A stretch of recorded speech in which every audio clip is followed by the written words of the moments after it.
Antenas de internet serão instaladas em todas as comunidades quilombolas, indígenas e assentamentos de reforma agrária em Minas.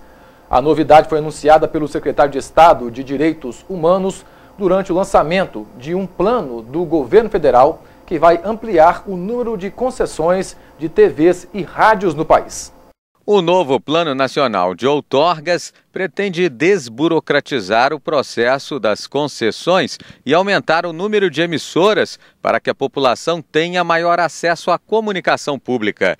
O encontro no Sindicato dos Jornalistas teve a participação do secretário de Comunicação Eletrônica do Ministério das Comunicações, Emiliano José. Estamos tentando esticar ao máximo as possibilidades que temos no Ministério para garantir a inclusão das pessoas, para garantir que as pessoas tenham direito à comunicação. De acordo com o novo plano, quase 700 municípios em todo o país vão ser contemplados com rádios comunitárias. 205 rádios FM, 30 TVs educativas. A comunicação é um direito fundamental reconhecido pela ONU.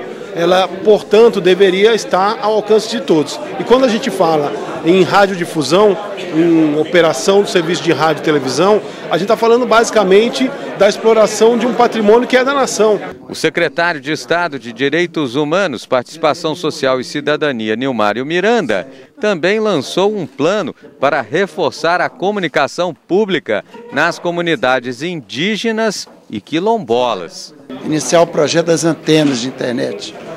Aqui tem 356 assentamentos de reforma agrária reconhecidos, legalizados. Tem 400 áreas quilombolas não homologadas, mas são reais, existem lá há mais de um século, décadas, às vezes um século e meio. E as 14 terras indígenas. Também o objetivo é ter uma antena de internet cada uma. Paracatu sediou hoje o Seminário Legislativo Águas de Minas, Desafios da Crise Hídrica e Construção da Sustentabilidade. O seminário é promovido pela Assembleia Legislativa do Estado de Minas Gerais com o objetivo de conhecer, discutir e divulgar a realidade hídrica, seus potenciais e suas limitações. O presidente da Comissão Extraordinária das Águas, deputado Irã Barbosa, afirma que essa discussão com a comunidade é fundamental para garantir a solução efetiva dos problemas regionais. O Seminário das Águas da Assembleia, que está sendo realizado agora durante todo o segundo semestre do ano de 2015, ele é voltado para a definição do marco regulatório das águas, do saneamento e dos resíduos sólidos em Minas Gerais. A ideia é criar um grande plano de administração ambiental e de preservação dos recursos hídricos no Estado, que só pode ser feito quando aliado ao saneamento e ao tratamento de resíduos sólidos. O grande plano da Assembleia é conseguir incentivar o reuso, diminuir o desperdício de água e principalmente acabar com a contaminação humana das águas que hoje são consumidas. No período da manhã são realizadas palestras que relatam a realidade das bacias hidrográficas e à tarde é vez da comunidade participar das plenárias que sugerem medidas preventivas e também de solução. A cada etapa do seminário, os cidadãos eles vêm presencialmente às etapas da Assembleia.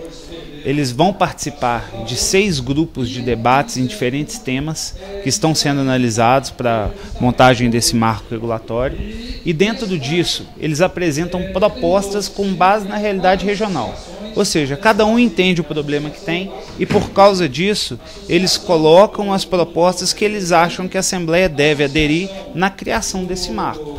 Vamos dizer que você é um agricultor e está querendo ter mais acesso à água, ou seja, você pode provavelmente querer colocar propostas dentro da Assembleia de outorga coletiva, para que os outros fazendeiros reduzam o consumo deles, para que você também possa consumir, para que as pessoas utilizem reuso ou formas de irrigação que consumam menos água. Existem métodos hoje que estão sendo colocados em lei que incentivam até o consumo 90% menor de água.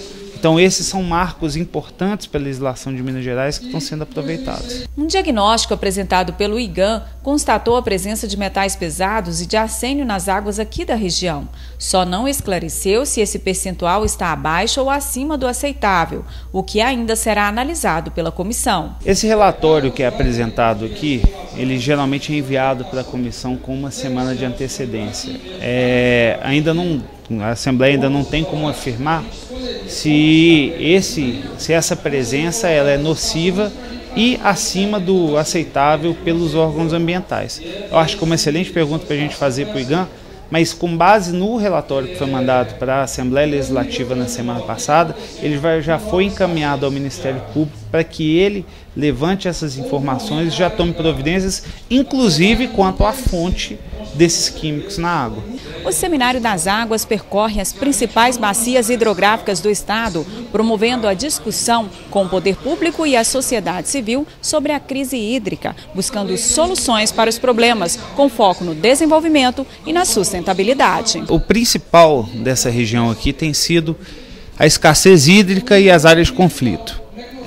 A escassez hídrica ela vem do fato de que a bacia do rio Paracatu ela acaba sendo abastecida pelo rio Paraupeba em certas partes, e o rio Paraupeba ele tem enfrentado problema de escassez por causa de toda a água da região metropolitana de Belo Horizonte.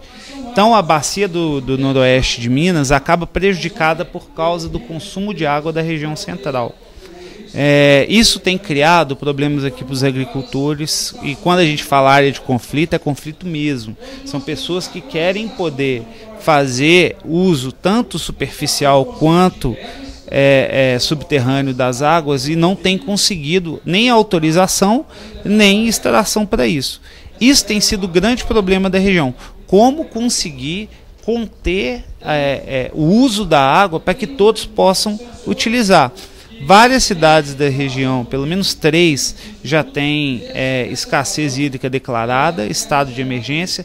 Esse tem sido o problema da Assembleia Legislativa e do Governo de Minas. Tentar conter o uso da água nessa área para que todos possam utilizar ela.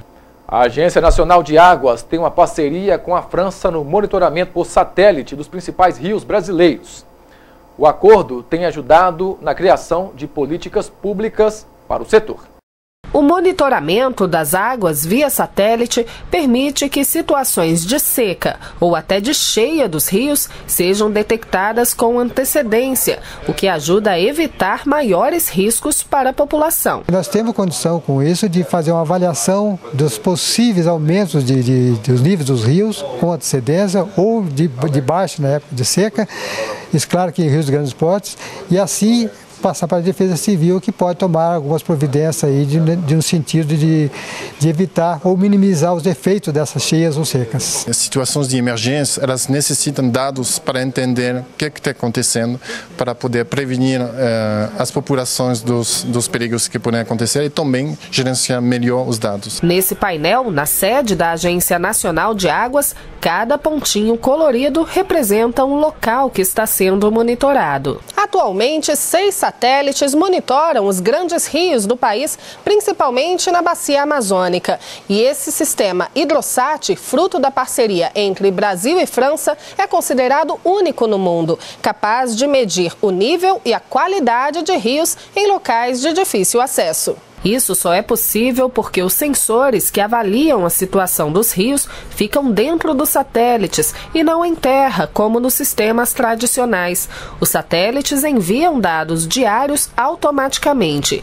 Esses dados são analisados por especialistas da Agência Nacional de Águas e disponibilizados na internet a cada 8 dias. Qualquer pessoa pode ter acesso. Se a população sabe dessa informação, se ela tem acesso, ela vai ter mais confiança também da informação e depois das políticas que vão chegar para, por exemplo, um racionamento de água. E o Minas Brasil Notícias de hoje termina aqui. Outras informações nessa quarta-feira, às 7h15, do Jornal da Manhã. Continue sintonizado com a nossa programação. Lembrando que você pode rever esta edição do Minas Brasil Notícias na nossa página na internet, que é www.mbnews.tv.br. Uma boa noite para você e até amanhã.